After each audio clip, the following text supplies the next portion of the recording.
അമ്മയോട് ചേർന്ന് പ്രാർത്ഥിക്കാം. അമ്മേ പരിശുദ്ധമ്മേ, അമ്മേ പരിശുദ്ധമ്മേ, ദേവമാതാവേ, ദൈവമാതാവേ, കൃപാസനത്തിലൂടെ ഞങ്ങൾക്കും ഞങ്ങളുടെ ദേശത്തിനും അമ്മ മധ്യസ്ഥം തേടി തന്ന എല്ലാ അനുഗ്രഹങ്ങൾക്കും കൃപകൾക്കും ഞങ്ങളിപ്പോൾ ഹൃദയം നിറഞ്ഞ നന്ദി പറയുന്നു. അമ്മേ പരിശുദ്ധമേ, ദൈവമാതാവേ, 2004 ഡിസംബർ 7 തീയതി ഉച്ചകഴിഞ്ഞ് 2:30 കൃപാസനത്തിൽ സംഭവിച്ച അമ്മയുടെ പ്രത്യക്ഷപ്പെടലിനെ കുറിച്ച് തിരുസഭയ്ക്ക് സമർപ്പിച്ചിരിക്കുന്ന പഠനരേഖകളുടെ മേൽ സഭാത്മകമായ പഠനം ആരംഭിക്കുവാൻ ഞങ്ങൾ പ്രാർത്ഥിക്കുന്നു. അമ്മേ പരിശുദ്ധമേ, ഭൂസ്വർലോകങ്ങളുടെ രാജ്ഞിയായ അങ്ങേയ്ക്ക് ഭൗമ സംരക്ഷണത്തിനായി പ്രപഞ്ച പ്രകൃതിയെ തന്നെ തിരുസഭ പ്രതിഷ്ഠിക്കുവാൻ ഈ പ്രത്യക്ഷീകരണം വഴി ഇടയാക്കണമേ. പരിശുദ്ധമ്മേ, ജപമാല മാതാവേ, സകല കൃപാസനം പ്രാർത്ഥനകളോടും ചേർത്ത് ഞങ്ങളിപ്പോൾ പ്രാർത്ഥിക്കുന്ന ഈ കുടുംബത്തിന്റെ പ്രത്യേക നിയോഗം. മക്കളെ,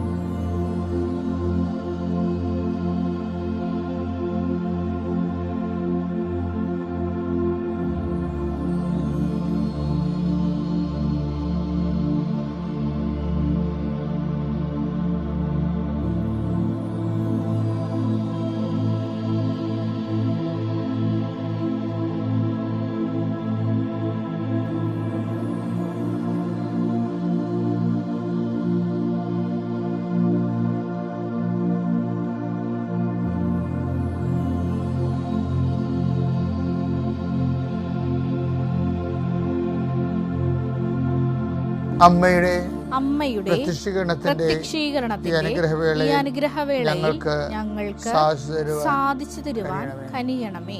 വിശ്വാസ പ്രമാണം. സർവശക്തനായ പിതാവും ആകാശത്തിന്റെയും ഭൂമിയുടെയും സൃഷ്ടാവുമായ ദൈവത്തിൽ ഞാൻ വിശ്വസിക്കുന്നു. അവിടുത്തെ ഏകപുത്രനും ഞങ്ങളുടെ കർത്താവുമായ ഈശോമിശിഹായിലും ഞാൻ വിശ്വസിക്കുന്നു.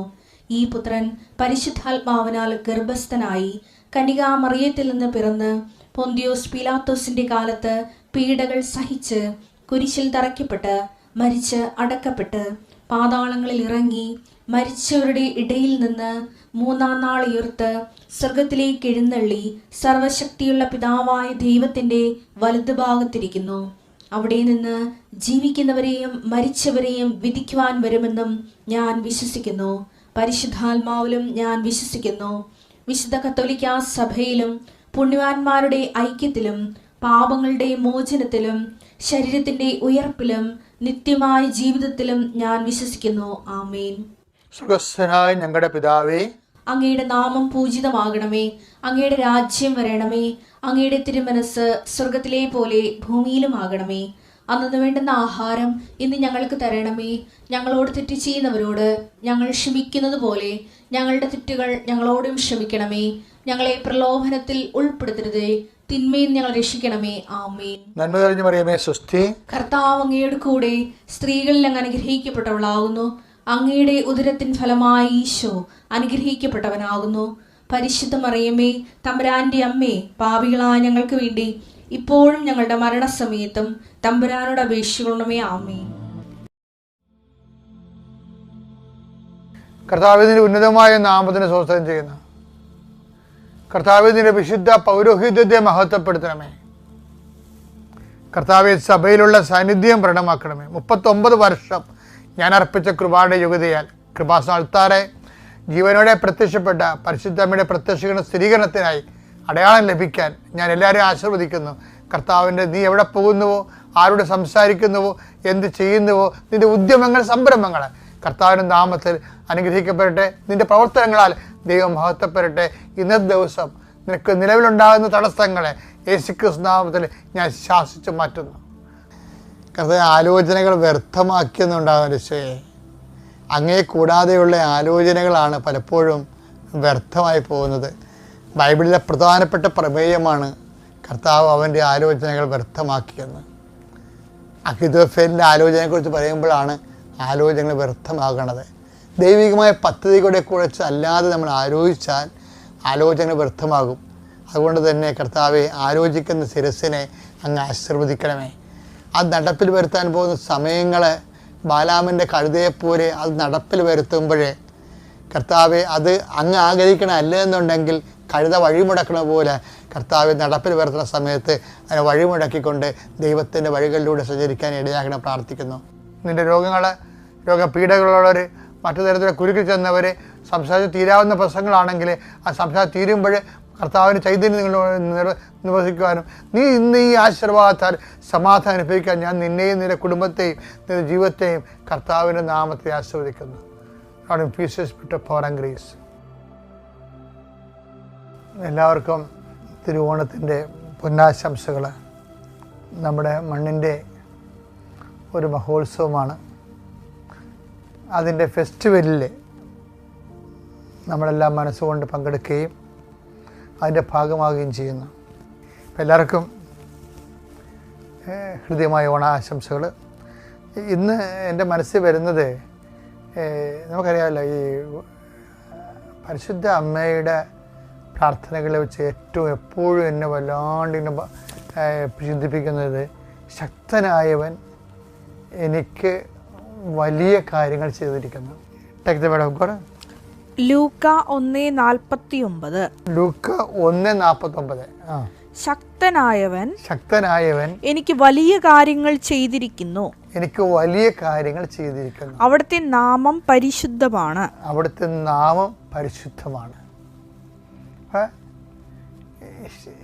അമ്മയുടെ ഒരു ദൈവാനുഭവമാണത്. Marian experience of God. അമ്മ ദൈവത്തെ എങ്ങനെയാണ് അനുഭവിച്ചത്? എന്താണ്? ദൈവത്തെ ശക്തനായിട്ടാണ് അനുഭവിച്ചത്. ശക്തനായവൻ എന്താ ചെയ്യണത്? വലിയ കാര്യങ്ങൾ ചെയ്യും. ഇതാണ് നമ്മളെ ആവേശം കൊള്ളിക്കേണ്ടത്. ഇപ്പം ചില കാര്യങ്ങൾക്ക് നീ ഇങ്ങനെ വിറങ്ങലിച്ച് നിൽക്കുമ്പോൾ നിൻ്റെ മനസ്സ് നിന്നോട് പറയണം, എൻ്റെ കൂടെയുള്ളതും ഞാൻ വിശ്വസിക്കുന്നത് ശക്തനായവനാണെന്ന്. ഇപ്പം കാനായിലെ കല്യാണമില്ലേ, അതാണ് നമ്മുടെ ഉടമ്പടിയുടെ അടിസ്ഥാനം എന്ന് പറയുന്നത്. പക്ഷെ അവിടെ എന്താ വിഷയം? ആ സംഭവം നടക്കത്തില്ല.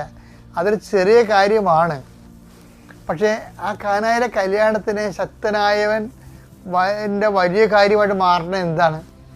അവിടെ വില്ലനായിട്ട് പ്രവർത്തിക്കേണ്ട സമയമാണ്. കർത്താവ് എന്താ പറയണത്? എൻ്റെ സമയം ഇനി സമാഗതമായിട്ടില്ല എന്ന് പറയുമ്പോൾ അത് ചെറിയ കാര്യമല്ലെന്ന് മനസ്സിലാകും. അവിടെ അത് വലിയ കാര്യമാണ്. എന്താ കാര്യം? സമയത്തിൻ്റെ പരിമിതികളെ അതിലംഘിക്കണം. അതിന് അമ്മയുടെ മാധ്യസ്ഥമാണ്. അതാണ് സമയത്തിൻ്റെ അധികാരി, സഞ്ചാരി മാതാവെന്നൊക്കെ ജനങ്ങൾ സാക്ഷ്യം പറയുന്നത്. എന്താണെന്ന് വെച്ചാൽ അമ്മയുടെ മാധ്യസ്ഥം കൊണ്ട് ആകാത്ത സമയം ആക്കിയെടുക്കാൻ സമയത്തിന് മേൽ അധികാരം ദൈവം പ്രഖ്യാപിക്കും. ആ ഒരു സമയത്തിൻ്റെ മേൽ അമ്മയുടെ മാധ്യസ്ഥത്തിൽ. അപ്പം അതുകൊണ്ട് അത് വലിയ കാര്യമായി മാറുകയാണ്. കാനായിലെ കല്യാണം കുറച്ച് പേർക്ക് സദ്യ വിളമ്പുന്ന സമയത്ത് ഉണ്ടായിട്ടുള്ള ഒരു ഭൗതികമായ കാര്യമാണെങ്കിലും അത് ചെറിയ കാര്യമാണ്. ശരിക്കും പറഞ്ഞാൽ വെള്ളം വീഞ്ഞാക്കുക എന്നുള്ള ചെറിയ കാര്യമാണ്. അത് വലിയ കാര്യമാകണത് സമയത്തിൻ്റെ കണ്ടന്റ് എൻ്റെ അടുത്ത് വന്നതാണ്. കൃപാസനത്തിന് എന്തുകൊണ്ടാണ് അങ്ങനെ വരാൻ കാര്യം വെച്ചാൽ സമയഘടികാരം നെഞ്ചിൽ ചാർത്തിയാണ് അമ്മ മാതാവ് ഇവിടെ പ്രത്യക്ഷ ദർശനം നൽകിയത്. അപ്പം അതിൻ്റെ ഭാഗമായിട്ട് വന്ന് മനുഷ്യൻ്റെ സമയത്തെ ബാധിക്കുന്ന എല്ലാ വിഷയവും, അവസാന കാലത്തെ ദുരന്തങ്ങളും അതിനെയൊക്കെ കൺട്രോൾ ചെയ്യാൻ കൃപാസന മാതാവിന് കഴിയും. അത് പക്ഷെ നമ്മളല്ലാതെ പറയേണ്ടത്, അതാർക്കാണ് പറയേണ്ടത്? അത് അങ്ങനെ കഴിയുമോ ഇല്ലയോ എന്ന് പറയേണ്ടത് ആരാണ്? സഭയാണ്. അതുകൊണ്ടാണ് നമ്മൾ സഭയ്ക്ക് പ്രത്യക്ഷീകരണത്തിൻ്റെ ഡീറ്റെയിൽസ് കൈമാറിയിട്ട് നമ്മൾ ഉപവസിച്ചും പ്രാർത്ഥിച്ചും ജനലക്ഷങ്ങളെ പ്രാർത്ഥിച്ച് ഒരുങ്ങിക്കൊണ്ടിരിക്കുന്നത്.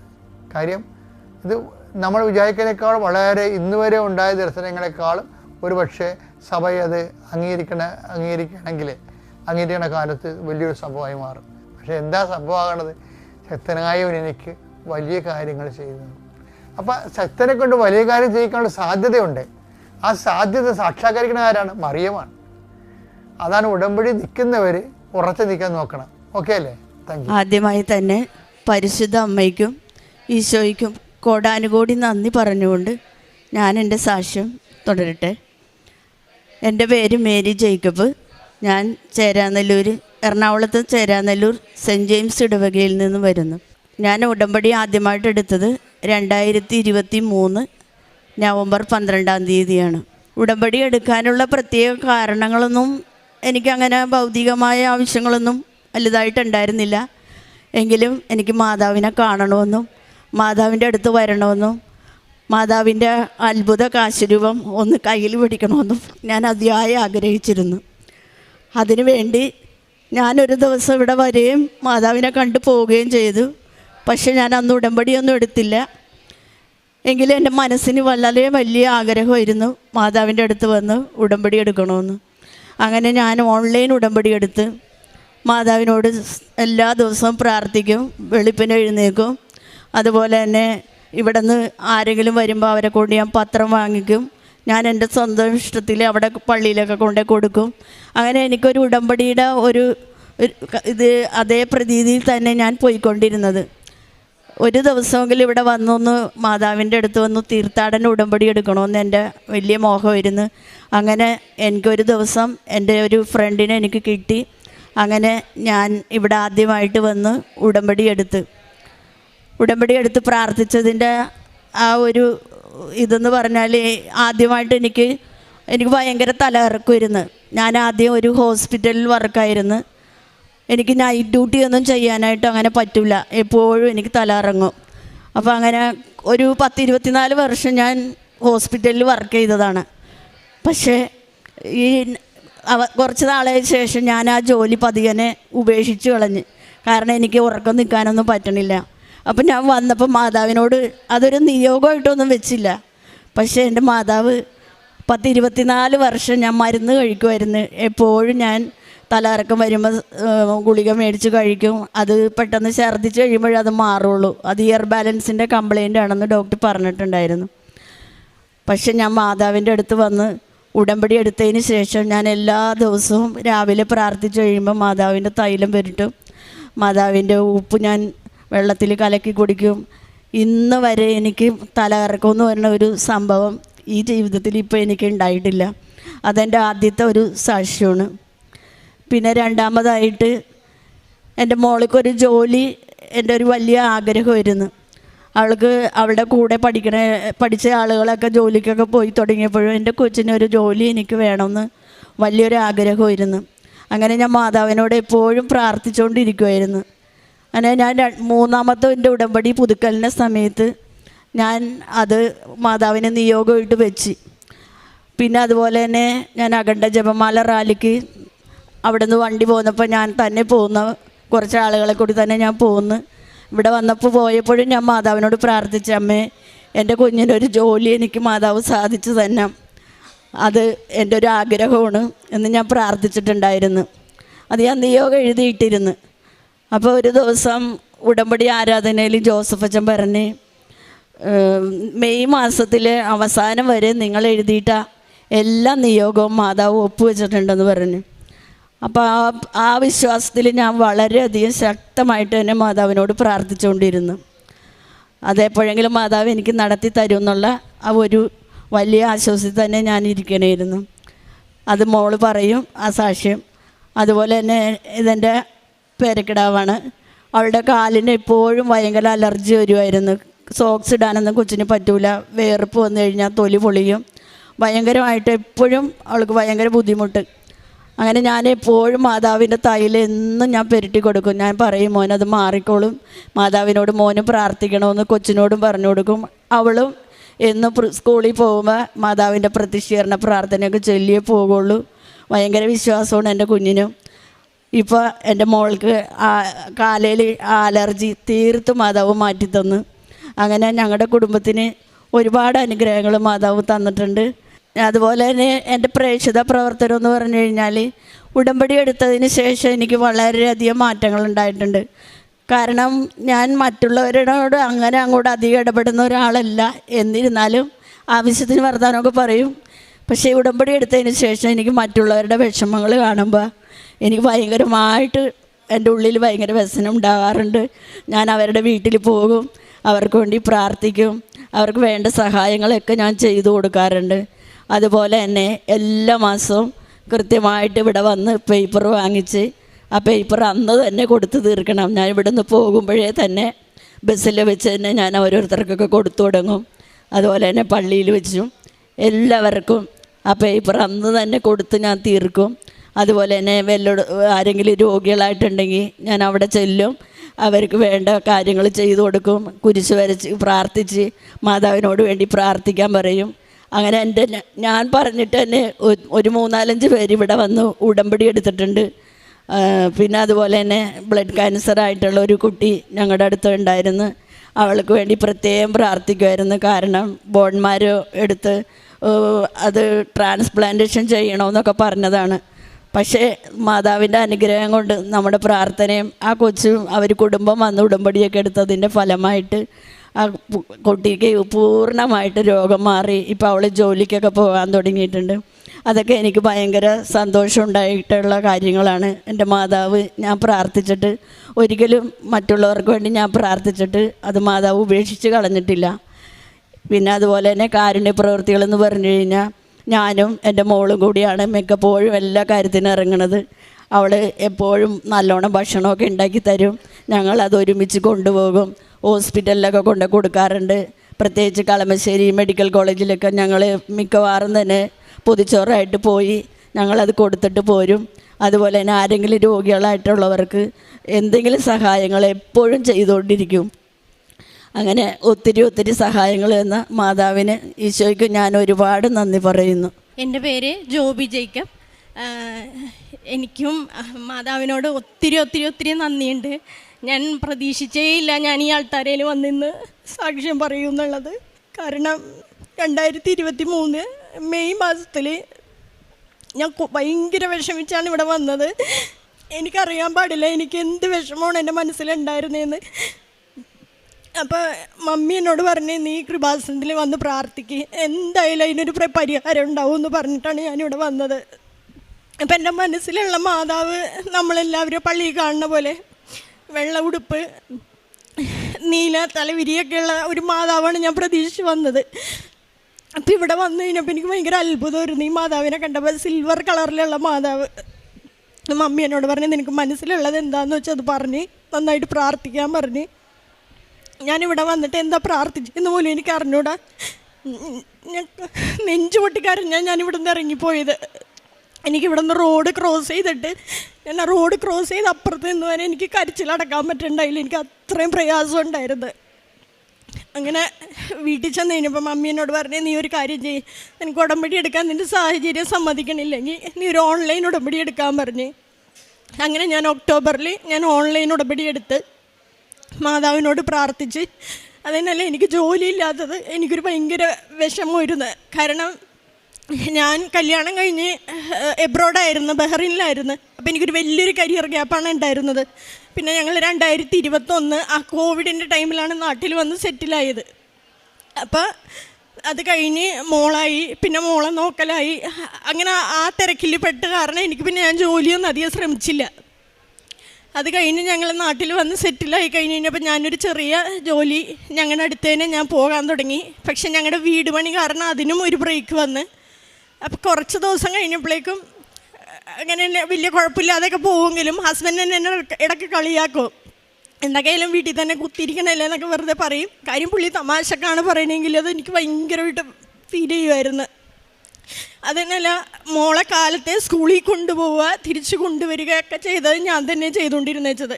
കാരണം പുള്ളിക്ക് ബിസിനസ്സിൻ്റേതായ തിരക്കുകളും കാര്യങ്ങളൊക്കെ ഉള്ള കാരണം പുള്ളി ഇടയ്ക്കിടയ്ക്ക് എബ്രോഡൊക്കെ പോകും. അപ്പോൾ വീട്ടിലെ കാര്യങ്ങൾ മുഴുവനെല്ലാം ഞാൻ തന്നെ മെയിൻറ്റെയിൻ ചെയ്തുകൊണ്ടിരുന്നത്. അപ്പോൾ എനിക്ക് എൻ്റെ കൊച്ചിൻ്റെ സൗകര്യത്തിനനുസരിച്ച് തന്നെ എനിക്കൊരു ജോലി കിട്ടണം എന്നുള്ളത് ഞാൻ എപ്പോഴും പ്രാർത്ഥിച്ചിരുന്നൊരു കാര്യമാണ്. അങ്ങനെ ഒരു ദിവസം ജാനുവരി ആയപ്പോഴേക്കും പേപ്പറിലൊരു പരസ്യം വന്ന് സെൻറ്റ് തെരേസാസ് കോളേജിൽ ഓഫീസ് ഇതിൽ അസിസ്റ്റൻ്റായിട്ടൊരു പോസ്റ്റ് വന്നിട്ടുണ്ട്, അപ്ലൈ ചെയ്യണം എന്ന് പറഞ്ഞിട്ട്. അപ്പം ഞാനത് അപ്ലൈ ചെയ്തപ്പോൾ ഇതുപോലെ എൻ്റെ 1-2 ഫ്രണ്ട്സ് ജോലിയില്ലാതിരിക്കുന്നുണ്ട്. അപ്പം ഞാൻ എൻ്റെ ഒരു കൂട്ടുകാരത്തിനോട് ഞാൻ വിളിച്ച് പറഞ്ഞ്, ഫാത്തിമ എന്നാണ് അവളുടെ പേര്. അപ്പം ഞാൻ അവളെ വിളിച്ചിട്ട് പറഞ്ഞ് ഇങ്ങനെ സെൻറ്റ് തെരേസാസിൽ ഇങ്ങനെ ഒരു ഒഴിവ് പറഞ്ഞിട്ടുണ്ട്, നീ അപ്ലൈ ചെയ്യണം, ഞാനും അപ്ലൈ ചെയ്യുന്നുണ്ട്, നമുക്ക് ഭാഗ്യം ഉണ്ടാകുന്ന അറിഞ്ഞൂടെ ചിലപ്പോൾ കിട്ടുമായിരിക്കും എന്ന് പറഞ്ഞപ്പോൾ അവൾ എന്നോട് പറഞ്ഞ് എൻ്റെ മോള് പഠിക്കുന്ന സെൻറ്റ് ആൻസ് പബ്ലിക് സ്കൂൾ ഏലൂരിലാണ്. അപ്പോൾ അവൾ പറഞ്ഞ്, നീ അറിഞ്ഞായിരുന്ന സെൻറ്റ് ആൻസിൽ ഒരു ലാബ് അസിസ്റ്റൻസ് വേക്കൻസി വന്നിട്ടുണ്ട്, നിനക്ക് പറ്റുമെങ്കിൽ നീ അതൊന്ന് ശ്രമിച്ച് നോക്കാം, അത് കിട്ടിയാൽ അതല്ല ഇച്ചിരി കൂടി നല്ലത്, എറണാകുളത്തേക്ക് ഇച്ചിരി കൂടി ദൂരം കൂടുതലല്ലേ, ഇതാകുമ്പോൾ ഡെയിലി നീ കൊച്ചിനെ കൊണ്ടുവന്ന് ആക്കണമല്ലേ എന്ന് ഞാൻ പറഞ്ഞ്. അപ്പോൾ എൻ്റെ മമ്മി എന്നോട് പറഞ്ഞ്, നമുക്ക് മാതാവിനോട് പ്രാർത്ഥിക്കാം, നീ രണ്ടും കൽപ്പിച്ച് എന്ത് ചെയ്യേ, ഒരു മെയിലയക്ക്, ബയോഡാൽ CV അയച്ച് നോക്കുമെന്ന് പറഞ്ഞ്. അങ്ങനെ ഞാൻ അവിടെ CV അയച്ച് ഡെയിലി ഞാൻ കയറി ഇറങ്ങുന്ന സ്ഥലമായത് കാരണം ഞാനൊരു ദിവസം പ്രിൻസിപ്പളിനെ രണ്ടും കൽപ്പിച്ച് കണ്ടിട്ട് ഞാൻ പ്രിൻസിപ്പളിനോട് ചോദിച്ചു, ഇവിടെ ഒരു വേക്കൻസി ഉണ്ടാകുന്ന ചോദിച്ചപ്പോൾ പ്രിൻസിപ്പൾ പറഞ്ഞ്, മോളെ ഇവിടെ ഒരു ഓഫീസ് വേക്കൻസിയും ഉണ്ട്, ഓഫീസിലും വേക്കൻസി ഉണ്ട്, ലാബ് അസിസ്റ്റൻറ്റും വേക്കൻസി ഉണ്ടെന്ന് പറഞ്ഞു. അപ്പം ഞാൻ പഠിച്ചത് MSc ഫാർമസ്യൂട്ടിക്കൽ കെമിസ്ട്രി ആയതുകൊണ്ട് ഞാൻ പറഞ്ഞു, എനിക്ക് കൂടുതലും ലാബ് വേക്കൻസി കിട്ടുന്നതായിരിക്കും എനിക്ക് ഇച്ചിരി കൂടി നല്ലത്. ഇപ്പം എന്നോട് പറഞ്ഞ്, മോള് സമാധാനമായിട്ട് പോകും, ഇവിടെ വേക്കൻസി ഓപ്പൺ ആവുന്ന ടൈമിൽ മോളെ വിളിക്കാമെന്ന് പറഞ്ഞ് ഞാൻ നമ്പറൊക്കെ കൊടുത്ത് ഞാൻ വീട്ടിലേക്ക് പോന്ന്. അത് കഴിഞ്ഞ് മമ്മി എന്നോട് പറഞ്ഞ്, നീ നന്നായിട്ട് പ്രാർത്ഥിക്കുക, അതിനല്ല മാതാവിൻ്റെ കാശുരൂപം, ഞാൻ കാശുരൂപം ഇടാതെ ഞാൻ എവിടെയും പോകില്ല, വീട്ടിൽ നിൽക്കുമ്പോൾ വരെ ഞാൻ കാശുരൂപം ഇട്ടേ നിൽക്കുള്ളൂ. ശരിക്കും പറഞ്ഞാൽ അറ്റ്ലീസ്റ്റ് ഒന്ന് ബാത്റൂമിൽ പോകുമ്പോൾ വരെ ഞാൻ കാശുരൂപം ഇട്ടിട്ടേ പോവുള്ളൂ. കാരണം ഞാൻ അത്ര മാതാവിനെ വിളിക്കും, എനിക്ക് പേടിയാണ്, ഒന്ന് തെന്നി വീഴാൻ പോലും എന്നെ മാതാവ് നോക്കും എന്നുള്ള വിശ്വാസം എനിക്കുണ്ട്. അങ്ങനെ കുറച്ച് ദിവസം കഴിഞ്ഞപ്പോഴേക്കും സ്കൂളിൽ നിന്നൊരു കോള് വന്നിട്ട് എന്നോട് പറഞ്ഞ്, മോളൊന്ന് ഇൻ്റർവ്യൂവിന് വന്നം, ഇങ്ങനെ ഒരു പോസ്റ്റ് ഓപ്പൺ ആയിട്ടുണ്ട്, വന്ന് അപ്ലൈ വന്നം എന്ന് പറഞ്ഞ്. അങ്ങനെ മമ്മി എന്നോട് പറഞ്ഞു, നമുക്ക് പ്രാർത്ഥിച്ചിട്ട് പോകാമെന്ന് പറഞ്ഞ് മമ്മി എനിക്ക് ഉപ്പും കാശ് രൂപമൊക്കെ പ്രാർത്ഥിച്ച് തന്ന് എന്നെ വിട്ട്. ഞാൻ അവിടെ സ്കൂളിൽ ചെന്നപ്പോൾ ഒത്തിരി പേര് ആ വേക്കൻസിക്ക് വന്നിട്ടുണ്ടായിരുന്നു. അപ്പോൾ എനിക്കൊരു പേടിയായിരുന്നു, ഞാൻ വേറെ സ്ഥലത്തൊന്നും ഞാൻ സ്കൂളിൽ ഇതുവരെ ലാബ് വേക്കൻസിയിലൊന്നും ഞാൻ വർക്ക് ചെയ്തിട്ടില്ല.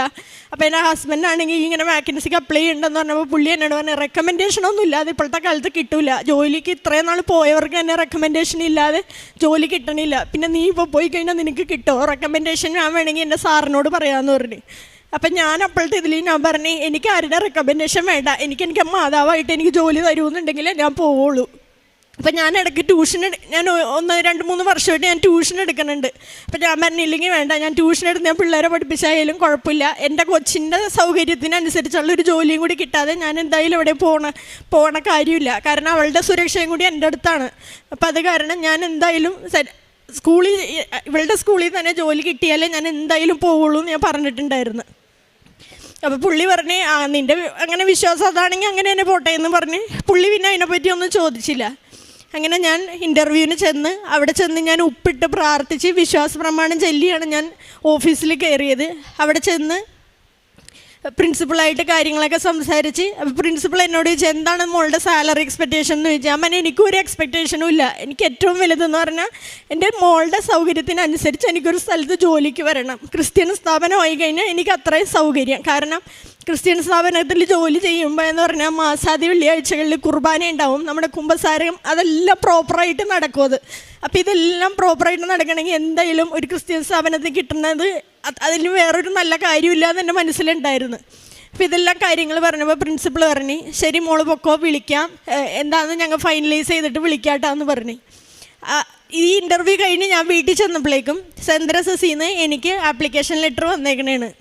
അപ്പം ഞാൻ ഭയങ്കരമായിട്ടും കൺഫ്യൂസ്ഡായി. ഇവിടെയും ഈ ഇൻ്റർവ്യൂ ഞാൻ അപ്ലൈ ചെയ്ത് കഴിഞ്ഞാൽ അവിടെ നിന്നും ലെറ്റർ വന്ന് ഞാൻ ഇനി എന്ത് ചെയ്യുമെന്ന് ഓർത്ത് മാതാവിനോട് പ്രാർത്ഥിച്ചപ്പോൾ എൻ്റെ അമ്മ പറഞ്ഞ്, നമുക്ക് നന്നായിട്ട് പ്രാർത്ഥിക്കാൻ മോനെ, എന്തായാലും 3 ദിവസത്തിനുള്ളിൽ മാതാവ് ഇതിന് ഉത്തരം തരുമെന്ന് പറഞ്ഞ്.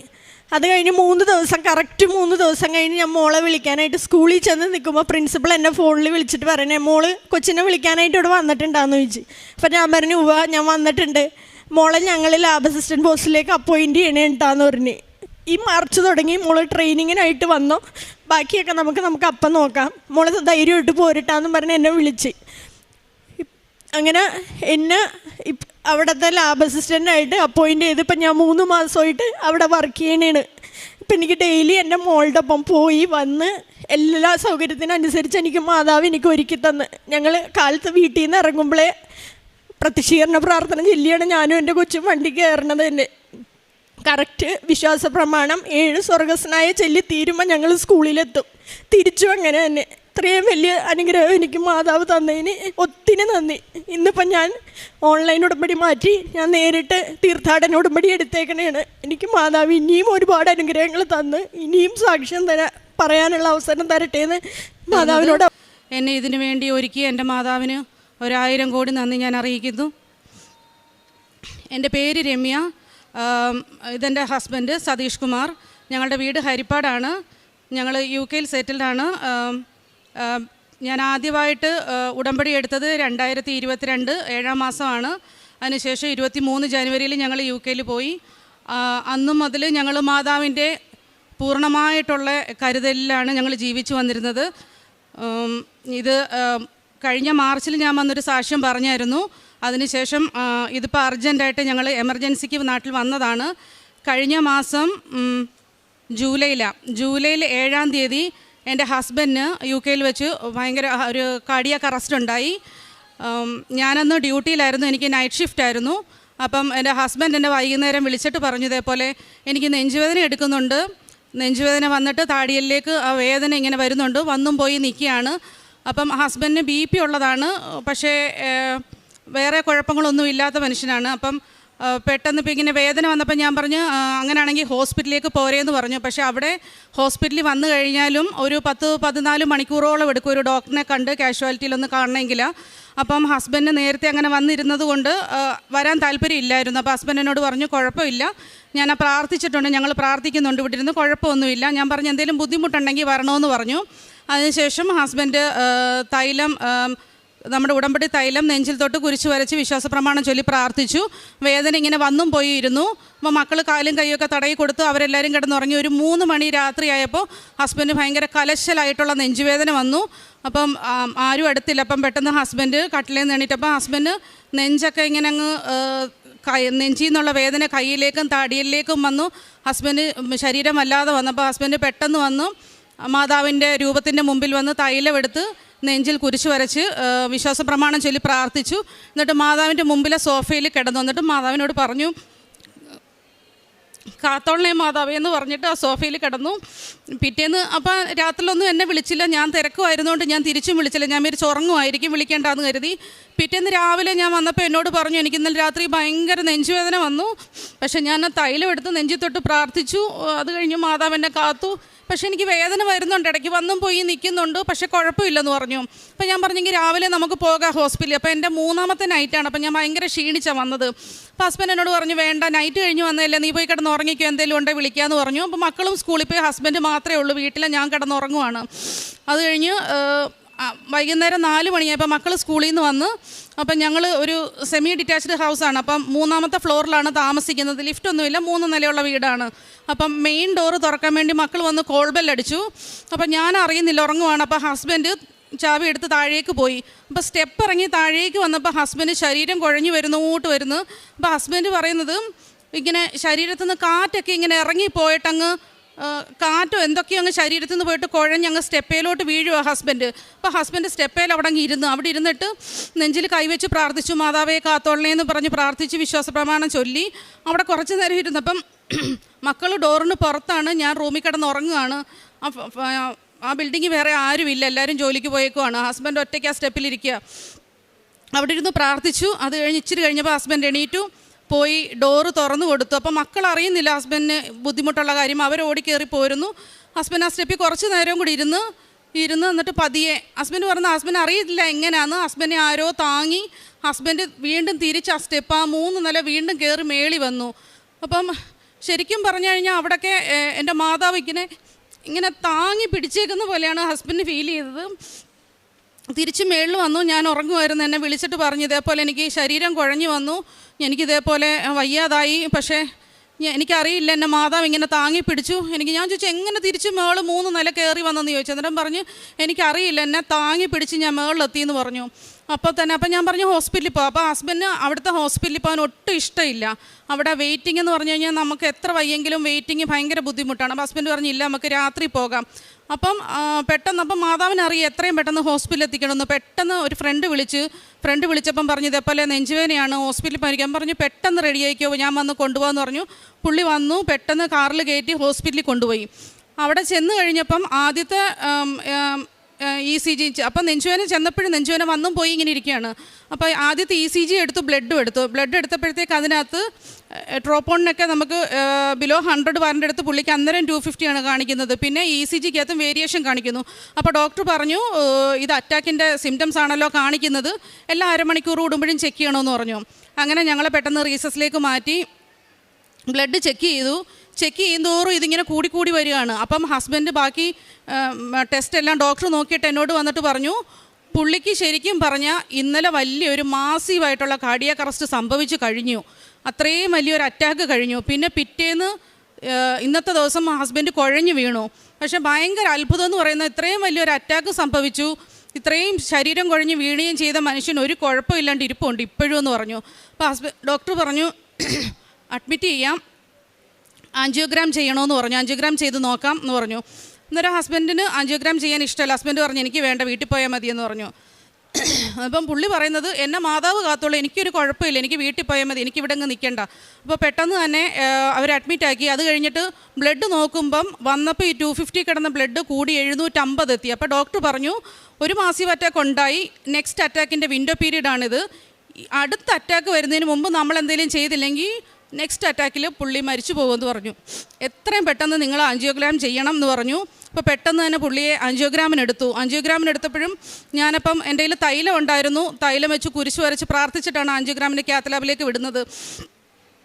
അപ്പം അകത്ത് കയറ്റി ചെയ്തിട്ട് ഡോക്ടർ പെട്ടെന്ന് പുറത്തേക്ക് ഇറങ്ങി വന്നിട്ട് എന്നോട് പറഞ്ഞു, അപ്പം ഞാൻ എൻ്റെ ഹോസ്പിറ്റൽ തന്നെയാണ്. അപ്പം ഡോക്ടർ എന്നോട് പറഞ്ഞു രമ്യ എത്രയും പെട്ടെന്ന് ബൈപ്പാസ് ചെയ്യണം, പുള്ളിയുടെ ഹാർട്ടിൻ്റെ 3 വെസൽസ്, നമ്മുടെ ഹാർട്ടിൻ്റെ കൊറോണറി ആർട്ടറീസ് എന്ന് പറഞ്ഞ് മസിലിന് സപ്ലൈ കൊടുക്കുന്ന ആർട്ടറീസ് ഫുള്ള് ബ്ലോക്കാണ്, എല്ലാ ആർട്ടറീസും 100% ബ്ലോക്കാണ്. എത്രയും പെട്ടെന്ന് ബൈപ്പാസ് ചെയ്തില്ലെങ്കിൽ പുള്ളി മരിച്ചു പോകുമെന്ന് പറഞ്ഞു. അതുകൊണ്ട് എത്രയും പെട്ടെന്ന് വേണം. അത് നമ്മുടെ ഇവിടുത്തെ പോലെയൊന്നും അല്ല, UK എന്ന് പറയുമ്പോഴത്തേക്ക് ഒരു 1 year വെയിറ്റ് ചെയ്യണം ഒരു ബെഡ് കിട്ടണമെങ്കിൽ.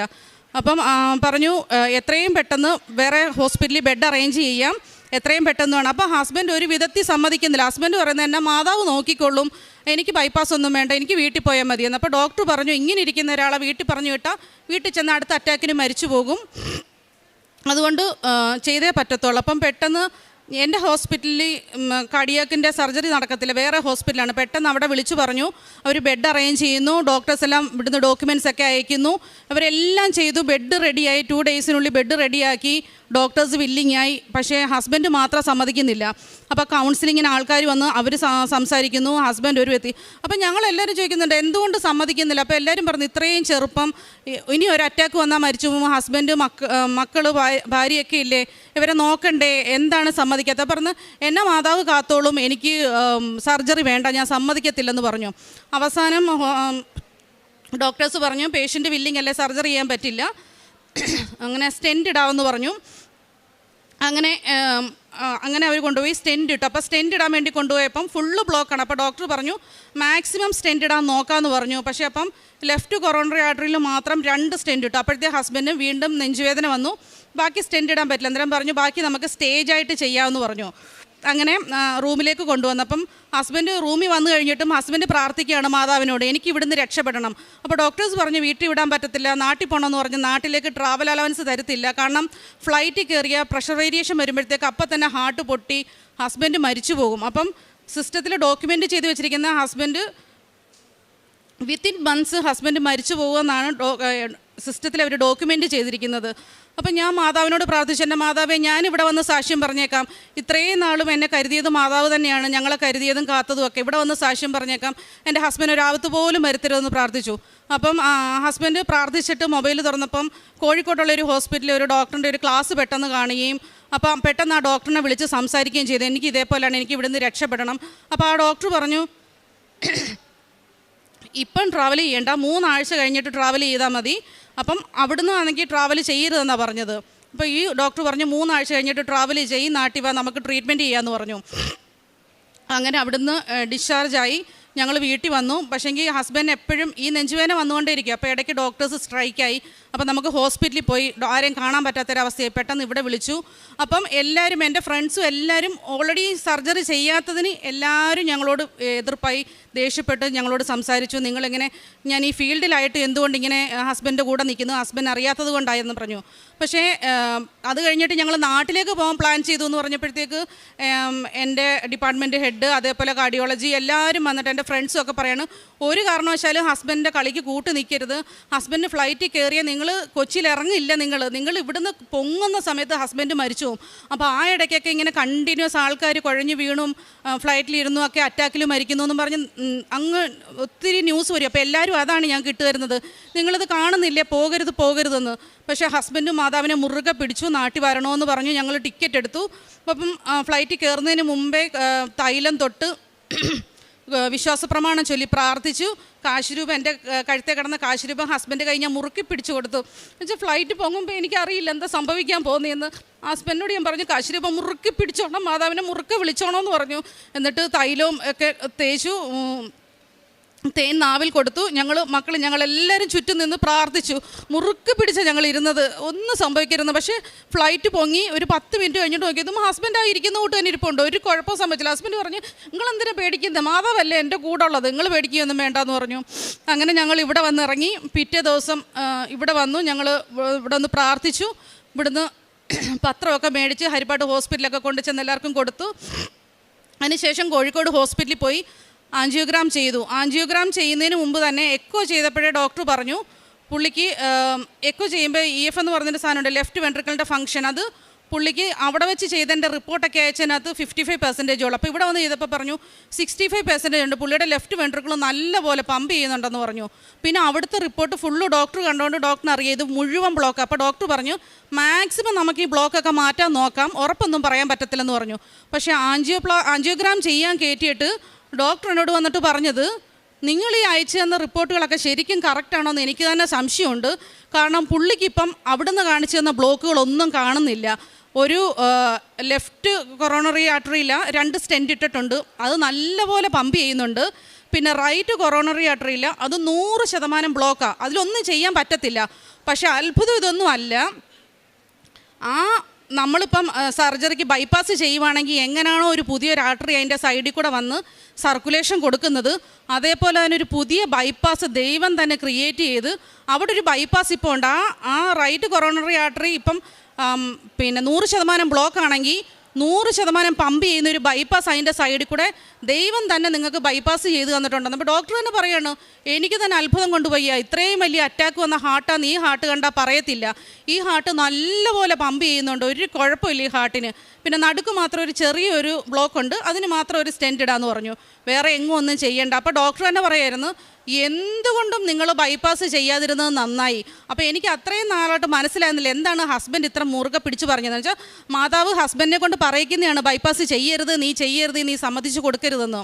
കാരണം വെച്ചാൽ ഡോക്ടർ പറയുമായിരുന്നു, ഇത്രയും നല്ലപോലെ വർക്ക് ചെയ്യുന്ന ഹാർട്ടിനകത്ത് ബൈപ്പാസ് ചെയ്ത് കഴിഞ്ഞാൽ അത് റിജക്റ്റ് ചെയ്തു പോവും, അത് ആ ഗ്രാഫ്റ്റ് ചെയ്ത് വെക്കുന്നത് റിജക്റ്റ് ചെയ്തിട്ട് ആ ഹാർട്ട് ഫെയിലിയറായിട്ട് ഹസ്ബൻഡ് മരിച്ചു പോവും. അപ്പം ഒരു കാരണവശാലും ബൈപ്പാസ് ചെയ്യാൻ പാടില്ലാത്ത ഹാർട്ടാണിത്, ഒരു കുഴപ്പമില്ല, 100% വർക്ക് ചെയ്യുന്നു, ഇത്രയും വലിയൊരു അറ്റാക്ക് വന്ന ഹാർട്ടാണ് ഈ ഹാർട്ട് കണ്ടാൽ പറയത്തില്ലെന്ന് പറഞ്ഞു. അതേപോലെ മെഡിസിൻസ് എല്ലാം കുറച്ച്, അതേപോലെ ഞങ്ങൾ അവിടെ അഡ്മിറ്റായി കിടന്നപ്പോൾ തന്നെ ഇവിടുന്ന് ഞങ്ങൾ പത്രം കോഴിക്കോട് കൊണ്ടുപോയായിരുന്നു. അപ്പോൾ അവിടെ കൊണ്ടുചെന്ന് അവിടെ ഹോസ്പിറ്റലും അവിടെ എല്ലാവർക്കും കൊടുത്തു. അപ്പം അവിടുത്തെ ഒരു നേഴ്സിംഗ് മാനേജർ ഞങ്ങളെ കാണാൻ വേണ്ടിയിട്ട് പേഷ്യൻ്റെ സ്റ്റാറ്റസ് എങ്ങനെ ഉണ്ടെന്ന് അറിയാൻ വേണ്ടിയിട്ട് റൂമിൽ വന്നു. അപ്പോൾ സംസാരിച്ച് വന്നപ്പം ജോമി എന്നാണ് നേഴ്സിംഗ് മാനേജറുടെ വരെ. അപ്പം ഇവിടെ ഉടമ്പടി എടുത്തതാണ് നേഴ്സിംഗ് മാനേജർ.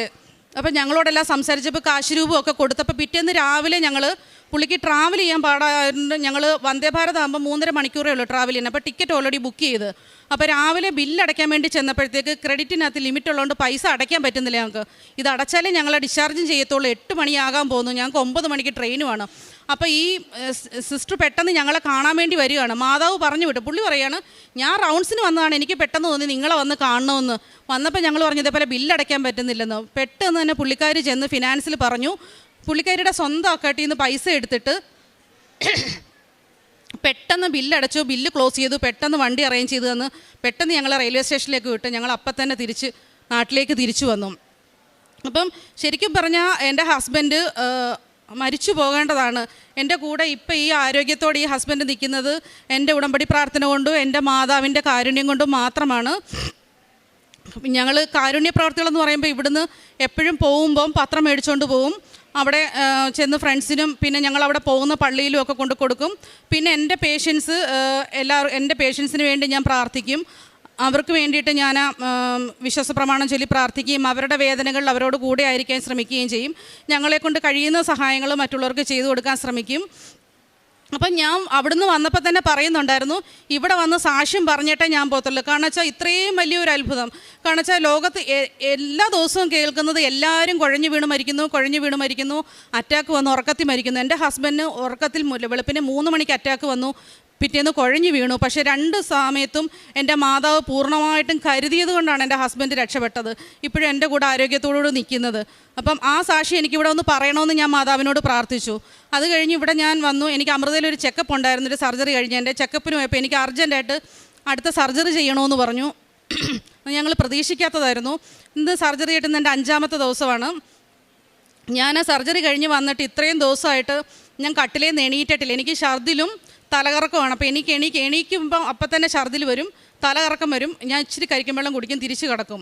അതുമാത്രമേ ഉള്ളൂ. അപ്പം ഞാൻ ഇന്നലെയും മെനങ്ങാന്നും ഒക്കെ ഞാൻ വിശ്വാസ പ്രമാണം ചൊല്ലി തൈലം എൻ്റെ വയറ്റത്ത് തേച്ച് ഞാൻ പ്രാർത്ഥിക്കുമായിരുന്നു. മാതാവേ, എനിക്ക് പോകുന്നതിന് മുമ്പ് ഈ തിങ്കളാഴ്ച ഞങ്ങൾ തിരിച്ചു പോവുകയാണ്.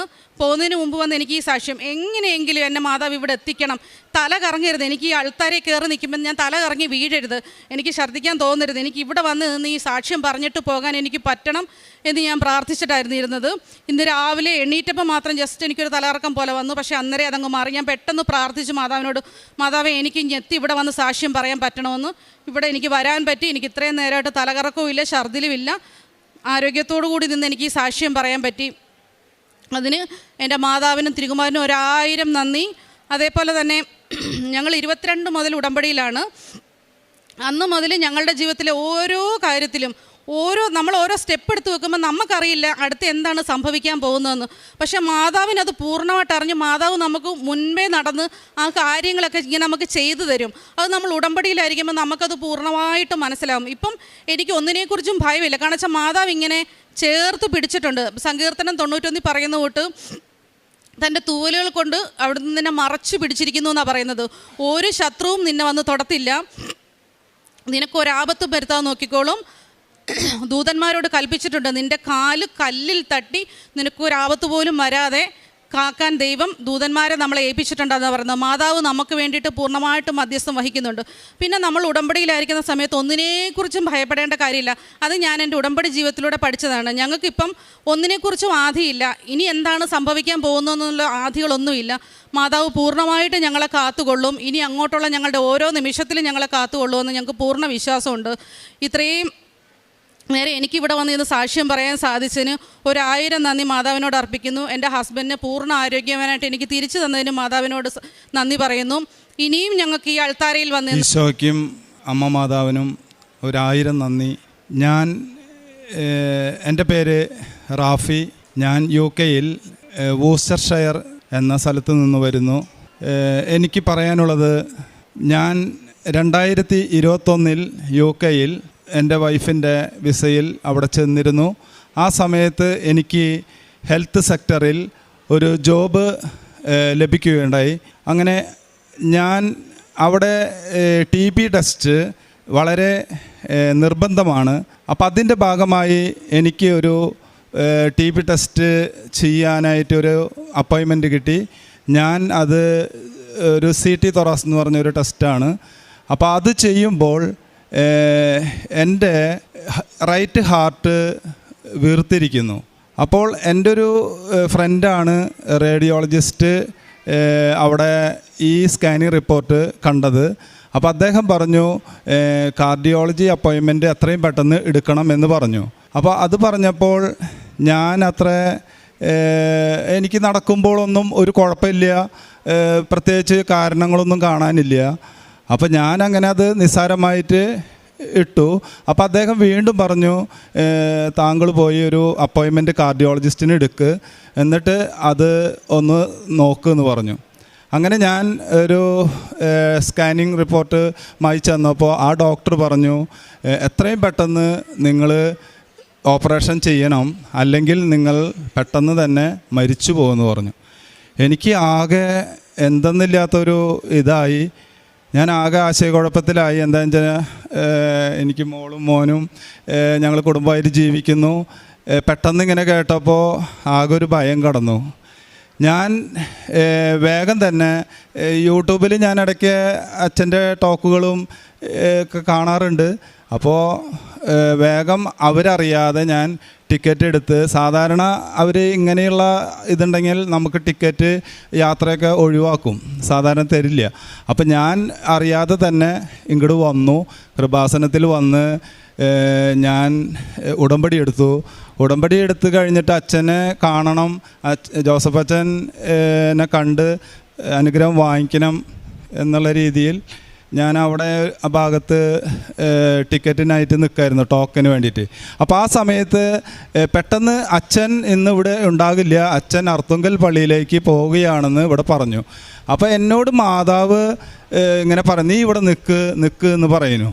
അപ്പം ഞാൻ അവിടെ നിന്നു. അന്ന് ഭയങ്കര തിരക്കായിരുന്നു. അങ്ങനെ കുറച്ച് കഴിഞ്ഞപ്പോൾ അച്ഛൻ്റെ ആ അപ്പോയിൻമെൻറ്റ് ക്യാൻസൽ ചെയ്തു. എനിക്ക് ആദ്യത്തെ 5 പേരിൽ ഈ ടോക്കൺ കിട്ടി. ഇവിടെ അച്ഛൻ എൻ്റെ തലയിലൊക്കെ തൊട്ട് പ്രാർത്ഥിച്ചു, സാക്ഷ്യം പറയാൻ നീ വരണമെന്ന് പറഞ്ഞു. അന്നങ്ങനെ പറയുകയുണ്ടായി. അങ്ങനെ ഞാൻ പോയി. അത് കഴിഞ്ഞിട്ട് അവിടെ ചെന്ന് ഞാൻ ഉടമ്പടിയൊക്കെ എടുത്തതിന് ശേഷം അവിടെ ചെന്നു. എനിക്ക് മുല്ലപ്പൂവിൻ്റെ മണം ഒരു 3 ദിവസം എൻ്റെ റൂമിൽ ഇങ്ങനെ, ഇവർക്കാർക്കും അത് സ്മെല്ല് ചെയ്യാൻ പറ്റുന്നില്ല. അത് കഴിഞ്ഞ് ഞാൻ നന്നായി പ്രാർത്ഥിച്ചിരുന്നു. അതിന് ശേഷം എന്നെ ആരും ഫോളോ അപ്പ് ചെയ്യുന്ന പോലെ എനിക്ക് തോന്നിയിരുന്നു. പിന്നിലെപ്പോഴും ഒരാളുള്ള പോലെ തോന്നും. അങ്ങനെ ഞാൻ മെഴുകുതിരിയൊക്കെ കത്തിച്ച് പ്രാർത്ഥിക്കുമ്പോൾ ആ സമയത്ത് മെഴുകുതിരിയിൽ പലതരം ഹാർട്ടിൻ്റെ രൂപം തെളിഞ്ഞു വരിക. അതുപോലെ ഞാൻ എൻ്റെ മൊബൈലിലുണ്ടതൊക്കെ ഇവിടെ. അങ്ങനെ ഒരുപാട് അനുഭവങ്ങൾ. അത് കഴിഞ്ഞ് എനിക്ക് ഓപ്പറേഷൻ ചെയ്യാനുള്ളൊരു ധൈര്യം വന്നു. അങ്ങനെ ഞാൻ അപ്പോയിൻമെൻറ്റ് കിട്ടി, ഓപ്പറേഷൻ ചെയ്തു. ഒരു 1 വീക്കിൻ്റെ ഉള്ളിൽ റിക്കവറിയായി വീട്ടിലേക്ക് മടങ്ങി വന്നു. അതിനുശേഷം എനിക്ക് ഞങ്ങളുടെ വീട്ടിൽ കുടുംബ പ്രാർത്ഥന ഇടയ്ക്കൊക്കെ മുടങ്ങാറുണ്ട്. സംഭവം ചെല്ലാറുണ്ടെങ്കിലും അങ്ങനെ മുടങ്ങാറുണ്ട്. അതിനുശേഷം ഇതുവരെ കുടുംബ പ്രാർത്ഥന വീട്ടിലും മുടങ്ങിയിട്ടില്ല. അത് വലിയൊരു അനുഭവമായിരുന്നു. അതുപോലെ തന്നെ വിശുദ്ധ കുർബാനയ്ക്ക് പോകൽ. പിന്നെ ഇപ്പോൾ ഞാൻ അങ്ങനെ നിൽക്കുന്നു. ഇത് കഴിഞ്ഞ് എനിക്ക് ഇവിടെ വന്നപ്പോൾ ഞാൻ നിയോഗം എഴുതിയത്, എൻ്റെ മകൻ ഇവിടെ നേഴ്സിംഗ് പഠിക്കുകയാണ്. അപ്പോൾ അവന് എൻ്റെ ഹോസ്പിറ്റലിൽ തന്നെ, ഞാനും വൈഫ് ഒരു ഹോസ്പിറ്റലാണ്, അവിടെ തന്നെ ജോലി കിട്ടണമെന്ന് എനിക്ക് വളരെ ആഗ്രഹമായിരുന്നു. ഇപ്പോൾ നേഴ്സിംഗൊക്കെ പഠിച്ചാലും അവിടെ ജോലി കിട്ടാൻ അത്ര എളുപ്പമല്ല. വളരെ അകലെയൊക്കെ പോകണം, ചിലപ്പോൾ കിട്ടണമെന്നില്ല. അങ്ങനത്തെ ഒരു സാഹചര്യമാണ്. അപ്പോൾ ഞാനിവിടുന്ന് ഫ്ലൈറ്റ് ചെന്നിറങ്ങുമ്പോൾ ആദ്യത്തെ നിയോഗം ഇവൻ്റെ ജോലി ആ ഹോസ്പിറ്റലിൽ ശരിയായി. അതെനിക്ക് വളരെ മാതാവിൻ്റെ ഒരു അനുഗ്രഹമായിട്ട് തോന്നി. പിന്നെ ഞാൻ അതുപോലെ എണ്ണയും നമ്മുടെ ഉപ്പും സ്ഥിരമായി ഉപയോഗിക്കാറുണ്ട്. ഓപ്പറേഷന് മുമ്പ് അത് പുരട്ടാറുണ്ട്. അപ്പോൾ അതൊക്കെ എന്നെ ഒത്തിരി സഹായിച്ചിട്ടുണ്ട്. അങ്ങനെ ഇതൊക്കെ കഴിഞ്ഞു. ഞാൻ ഈ ഫ്ലൈറ്റ് അപകടം ഉണ്ടായപ്പോൾ എനിക്ക് ഭയങ്കര പേടിയായി. ഈ എയർ ഇന്ത്യയുടെ നാട്ടിലേക്ക് വരാനായിട്ട് ഫ്ലൈറ്റിൽ യാത്ര ചെയ്യാനൊക്കെ ഒരു പേടി. ആ സമയത്ത് ഞാൻ അങ്ങനെ പ്രാർത്ഥിക്കാറുണ്ട്. പെട്ടെന്ന് കഴിഞ്ഞ മാസം 9-ാം തീയതി ജോസഫ് അച്ഛനും ബ്രദറും കൂടിയിട്ട് UK ഞങ്ങളിരിക്കുന്ന സ്ഥലത്തേക്ക് നടന്നു വന്നു. അപ്പോൾ ഞാൻ പെട്ടെന്ന് വൈഫിനോട് പറഞ്ഞു, ദേ അച്ഛൻ എന്ന് പറഞ്ഞു. അപ്പോൾ ഞാൻ അച്ഛൻ്റെ അടുത്തേക്ക് ചെന്നു. അപ്പോൾ ഇവരും വന്നു. അപ്പോൾ അച്ഛൻ ഞങ്ങളോട് പറഞ്ഞു, മുട്ടുമ്മ നിൽക്ക്. എന്നിട്ട് അച്ഛൻ പ്രാർത്ഥിച്ചു. അതിന് ശേഷം ഒരേ ഫ്ലൈറ്റിൽ തന്നെ ഞങ്ങൾ ഇങ്ങോട്ട് പോകുന്നത്. അത് കഴിഞ്ഞ് ഇവിടെ വന്നപ്പോൾ, കൊച്ചിയിലെത്തിയപ്പോൾ അച്ഛൻ എൻ്റെ കൈമ പിടിച്ചു. എന്നിട്ട് പറഞ്ഞു, മക്കളെവിടെയാണെന്ന് ചോദിച്ചു. ഞാൻ പറഞ്ഞു, അവർ ലഗേജ് എടുക്കാൻ പോയിക്കാണ്, അങ്ങോട്ട് വരണട്ടാ എന്ന് പറഞ്ഞു. അങ്ങനെ ഞങ്ങൾ അങ്ങനൊരു അനുഭവം ഉണ്ടായി. ഇത് കഴിഞ്ഞ് ഇന്ന് 2 ദിവസം മുമ്പ് എനിക്ക് ഈ ഓപ്പറേഷൻ കഴിഞ്ഞിട്ടിപ്പോൾ 1 കൊല്ലം സെപ്റ്റംബർ 11-നാകും. എൻ്റെ ഈ വയറിൻ്റെ അവിടേക്ക് അവർ ഇട്ടിട്ടുള്ള ആ സ്റ്റിച്ച് പെട്ടെന്ന് അത് കെട്ടിയിട്ടുള്ള ഒരു വയറാന്ന് തോന്നുന്നു, അത് പുറത്തേക്ക് വന്നു. അപ്പോൾ ഇവിടെ എൻ്റെ വയറിൻ്റെ ഭാഗത്ത് ഒരു ഇൻഫെക്ഷൻ പോലെയും വേദനയും ഒക്കെ എനിക്ക് ഭയങ്കര അസ്വസ്ഥത. അപ്പോൾ ഞാനിങ്ങനെ മാതാവിൻ്റെ എണ്ണയൊക്കെ പുരട്ടിയിട്ട് ഞാൻ ഇന്ന് കാലത്ത് ഇങ്ങോട്ട് വരുന്നതിന് മുമ്പ് ഞാൻ പ്രാർത്ഥിച്ചു, മാതാവേ ഇതെന്താ ചെയ്യേണ്ടത് എന്നുള്ള രീതിയിൽ ഇങ്ങനെ പ്രാർത്ഥിച്ചു. അപ്പോൾ ചെവിയിലൊരു സ്വരം, നീ അത് വലിക്കെന്ന് പറഞ്ഞു. അപ്പോൾ എനിക്ക് ആദ്യം ഒരു ഭയം പോലെ എൻ്റെ ഉള്ളിൽ തോന്നി. അത് കഴിഞ്ഞിട്ട് ഞാനിത് ഇത് ഞാൻ കൊണ്ടുവന്നിട്ടുണ്ട്. ഇത്ര നീളത്തിൽ ഇത് വലിച്ച് ഞാനിങ്ങനെ ചെയ്തു. അപ്പോൾ ഇതിങ്ങനെ വലിഞ്ഞ് വന്നത് പോയി. ഇതൊരു പ്ലാസ്റ്റിക്കിൻ്റെ പോലത്തെ ഒരു ഇതാണ്. പക്ഷേ ഇത് ശരിക്കും പറയണേ ഞാൻ ഉള്ളിലിരിക്കാൻ പാടില്ല. പക്ഷേ അങ്ങനെ ഒരു സ്വരം വന്നതിനനുസരിച്ച് ഞാനത് പെട്ടെന്ന് വലിക്കും. അപ്പോൾ ഇവർ പറഞ്ഞു ഒന്നും അതുമ്പോൾ ചെയ്യരുത്, അവിടെ പോയിട്ട് വേഗം GP-നെ കാണാം, അവിടെ അപ്പോയിൻമെൻറ്റ് കിട്ടാൻ ചിലപ്പോൾ ഒരാഴ്ചയൊക്കെ വൈകും. അങ്ങനെ ഒരു സംഭവം കൂടി ഉണ്ടായി. അങ്ങനെ ഒത്തിരി അനുഗ്രഹങ്ങൾ അതിന് ശേഷം എൻ്റെ ജീവിതത്തിലുണ്ടായി. പിന്നെ പ്രേക്ഷിത പ്രവർത്തനം എന്ന് പറഞ്ഞു കഴിഞ്ഞിട്ടുണ്ടെങ്കിൽ ഞങ്ങളവിടെ ഈ പത്രം എല്ലാ സ്ഥലത്തും നടന്ന് കൊടുക്കാറുണ്ട്. അതുപോലെ പള്ളിയിലും കുറേശ്ശെ കൊടുക്കാറുണ്ട്. പിന്നെ കാരുണ്യ പ്രവർത്തനങ്ങൾ എന്ന് പറഞ്ഞാൽ ഇപ്പോൾ ഞങ്ങൾ രോഗികളെ ആശുപത്രിയിലായതുകൊണ്ട് ഞാനൊക്കെ ആദ്യം ചില സമയത്തൊക്കെ രോഗികളോട് ദേഷ്യം വരാറുണ്ട്. പക്ഷേ ഈ ഉടമ്പടി എടുത്ത് ഇതിന് ശേഷം ഞാൻ നോക്കുന്ന രോഗികളൊക്കെ ഇപ്പം എൻഡ് ഓഫ് ലൈഫ് എന്ന് പറയും. അതായത് ഇപ്പം മരിക്കാനായിട്ട് ഡോക്ടർമാർ ഇത് ചെയ്തിട്ടുണ്ടാവും. ആ രോഗികൾ പോലും രക്ഷപ്പെടുന്ന ഒരവസ്ഥയിൽ ഞാൻ അവരോട് നന്നായിട്ട് എൻ്റെ മാക്സിമം കാര്യങ്ങൾ ചെയ്തു കൊടുക്കാറുണ്ട്. അതുകൊണ്ട് തന്നെ രോഗികൾക്കും അവരുടെ ഫാമിലിക്കൊക്കെ ഭയങ്കര ഇഷ്ടമായിരുന്നു ഒരു സമയം ഇങ്ങനെ ചെയ്യുമ്പോൾ. പിന്നെ ഞങ്ങളിങ്ങനെ ഓരോ ഇങ്ങനെ ആരോരും ഇല്ലാത്ത സ്ഥലത്ത് അതുപോലെ ഞങ്ങളുണ്ടാവുന്ന സഹായങ്ങളൊക്കെ അങ്ങനെ ചെയ്യാറുണ്ട്. പിന്നെ എല്ലാ ദിവസവും കുടുംബ പ്രാർത്ഥന, പ്രത്യക്ഷീകരണ പ്രാർത്ഥന ഇതൊക്കെ മുടങ്ങാതെ ചെല്ലാറുണ്ട്. മകൻ്റെ ജോലി അവനിപ്പോൾ നേഴ്സാണ്. അവനൊന്ന് പറയും. കോഴ്സ് കഴിഞ്ഞ് സെയിം ഹോസ്പിറ്റലിൽ തന്നെ എനിക്ക് ജോലി കിട്ടി. അപ്പോൾ ഞങ്ങളെല്ലാവരും ഇപ്പോൾ ഒരേ ഹോസ്പിറ്റലിൽ വർക്ക് ചെയ്യുന്നു. ഞാനും നേഴ്സ്, അമ്മയും നേഴ്സ്, ട്രോമ ഓർത്തോപീഡിക് വാർഡിൽ വർക്ക് ചെയ്യുന്നു. അപ്പോൾ ഇത്രയും അനുഗ്രഹങ്ങൾ തന്ന അമ്മ മാതാവിനും തിരുക്കുമാരനും ഒരു കോടാനുകോടി നന്ദി. ഇത്രയും പറഞ്ഞുകൊണ്ട് ഞാൻ എൻ്റെ വാക്കുകൾ ചുരുക്കുന്നു. ഈശോയ്ക്കും മാതാവിനും 1000 നന്ദി. എൻ്റെ പേര് ജോബിറ്റ ജോയ്. ഞാനിവിടെ വന്ന് ഉടമ്പടി എടുക്കുന്നത് 2022 ഏപ്രിൽ 21 ആദ്യമായി ഞാനിവിടെ വന്ന് ഉടമ്പടി എടുത്തത്. അപ്പം അന്ന് ഒരുപാട് പേര് സാക്ഷ്യങ്ങളൊക്കെ ഷെയർ ചെയ്ത് തരാറുണ്ട്. ഫ്രണ്ട്സൊക്കെ പറഞ്ഞും കേട്ടുമൊക്കെയാണ് ഞാൻ വന്നത്. വന്നപ്പോൾ ഒരുപാട് ആവശ്യങ്ങൾ 6 നിയോഗങ്ങൾ ഞാൻ എഴുതി ഇവിടെ സമർപ്പിച്ചിരുന്നു. എനിക്ക് ആദ്യമായി ഞാനിവിടുന്ന് ഉടമ്പടി എടുത്ത് പോയ ഉടനെ എനിക്ക് ആ സമയത്ത് ഞാനിവിടെ ഉടമ്പടി എടുക്കാൻ വരുമ്പോൾ എൻ്റെ വലത് കയ്യിൽ ഈ ജോയിൻറ്റിൽ ഒരു മുഴയുണ്ടായിരുന്നു. ഒരു നെല്ലിക്ക വലുപ്പത്തിലുണ്ടായിരുന്നു. കഠിനമായ വേദന ഉണ്ടായിരുന്നു. എനിക്ക് ജോലി ചെയ്യാൻ ബുദ്ധിമുട്ടൊക്കെ ഉണ്ടായിരുന്നു. കുഞ്ഞു കൊച്ചുണ്ട്. അപ്പോൾ കുഞ്ഞിനെ എടുത്ത് ഒരു കൈക്ക് ജോലി ചെയ്യൽ അങ്ങനെയൊക്കെ വരുമ്പം ഭയങ്കര ബുദ്ധിമുട്ടായിരുന്നു. ഞാൻ ഡോക്ടറെയൊക്കെ കണ്ടിരുന്നു, പെയിൻ കില്ലറൊക്കെ തന്നിരുന്നു. ഇവിടെ വന്ന് ഞാൻ ഉടമ്പടി എടുത്തപ്പം ഞാനത് ഉടമ്പടി നിയോഗം വെച്ചിരുന്നതല്ല എങ്കിൽ പോലും എനിക്ക് ഏറ്റവും അത്യാവശ്യമായിരുന്ന കാര്യം മാതാവ് അറിഞ്ഞ് ചെയ്തതാണെന്ന് ഞാനിപ്പോഴും വിശ്വസിക്കുന്നു. ഞാനിവിടെ വന്ന് ഉടമ്പടി എടുത്ത് പോയ അടുത്ത ദിവസങ്ങളിൽ തന്നെ എൻ്റെ ആ മുഴയുടെ വേദന മാറി. അപ്പോൾ ആ വേദന മാറിയപ്പോൾ തന്നെ എനിക്ക് ജോലികളൊക്കെ ചെയ്യാൻ ബുദ്ധിമുട്ടൊന്നുമില്ല. പിന്നെ കുറച്ച് ദിവസങ്ങൾ കഴിഞ്ഞപ്പോഴത്തേക്കും വേദനയില്ലാത്തതുകൊണ്ട് തന്നെ നമ്മൾ അതിനെ മറക്കും. കുറച്ച് ദിവസങ്ങൾ ഒരു 2-3 ആഴ്ചയൊക്കെ കഴിഞ്ഞപ്പം അമ്മയോട് ഫോണിൽ സംസാരിച്ചപ്പോൾ അമ്മ ആ മുഴയുടെ കാര്യം പറഞ്ഞപ്പോൾ ഞാൻ തൈലം പുരട്ടി എന്നും പ്രാർത്ഥിക്കുമായിരുന്നു അതിൽ. അപ്പോൾ അമ്മ എന്നോട് ചോദിച്ചു, നിൻ്റെ ആ മുഴ എങ്ങനെയുണ്ട് ഇപ്പോൾ? ഞാൻ കയ്യിൽ നോക്കുമ്പോൾ സത്യം പറഞ്ഞാൽ ഞാൻ ശരിക്കും അത്ഭുതപ്പെട്ടു പോയി. ആ മുഴ അവിടെ ഇല്ല. ഇപ്പോഴും എൻ്റെ കയ്യിൽ ആ മുഴയോ ചെറിയ ഒരു തടിപ്പ് പോലും ഇല്ല. അതെനിക്ക് ആദ്യം ലഭിച്ച ഒരു അനുഗ്രഹമാണ്. പിന്നീട് ഉടമ്പടി ഉപ്പ് ഞാൻ കുളിക്കുന്ന വെള്ളത്തിൽ ഇട്ട് ഉപയോഗിക്കുമായിരുന്നു. എനിക്ക് ചെറിയൊരു കൊതുക് കടിക്കുക അല്ലെങ്കിൽ ചെറിയൊരു ഈച്ചയൊക്കെ തൊടുമ്പോഴേക്കും ശരീരം വല്ലാതെ അലർജി പോലെ ചൊറിഞ്ഞ് തടിപ്പ് വരുന്ന അവസ്ഥയുണ്ടായിരുന്നു. അപ്പോൾ അതെനിക്ക് വല്ലാതെ ബുദ്ധിമുട്ടായപ്പോൾ ആണ് ഞാൻ ഉപ്പ് ഉപയോഗിക്കാൻ തുടങ്ങിയത്. അങ്ങനെ അതും മാറിക്കിട്ടി. അതിനുശേഷം ഉടമ്പടി പുതുക്കിയത് 2022 ഒക്ടോബർ 1 വന്ന് ഞാൻ ഉടമ്പടി പുതുക്കി. അതിനുശേഷം എനിക്ക് ഒരുപാട് അനുഗ്രഹങ്ങൾ ലഭിച്ചു. എനിക്ക് ഒരു ജോലി വേണമെന്ന് അതിയായ ആഗ്രഹമുണ്ട്. പക്ഷെ ഞാനും ഭർത്താവും കുഞ്ഞും മാത്രമേ ഉള്ളൂ വീട്ടിൽ.